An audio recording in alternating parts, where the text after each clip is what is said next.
Hello, welcome to దర్జనీ joyful home garden to kitchen. మీ సరోజన అంటేనండి.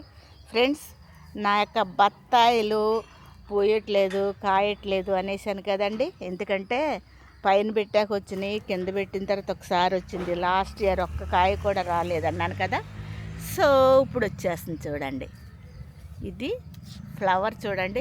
ఇంచుమించు సిట్రక్ అన్నీ కూడా ఇదే కలర్లో ఉంటాయండి, ఇదే షేప్లో ఉంటాయి ఫ్లవర్స్.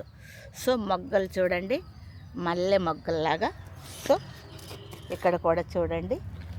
అంటే ఇక మన ఫ్రూట్ ఇక స్టార్ట్ అయినట్టే కదండి. మరి మీకు నా వీడియో నచ్చిందా? నచ్చితే లైక్, షేరు, సబ్స్క్రైబ్ చేయండి. ఇట్లాగే నన్ను ఎంకరేజ్ చేస్తూ ఉండండి. అనేక వీడియోల్లో మీ ముందు ఉంటాను. అంతవరకు సెలవు ఫ్రెండ్స్. నమస్తే నమస్తే, బాయ్.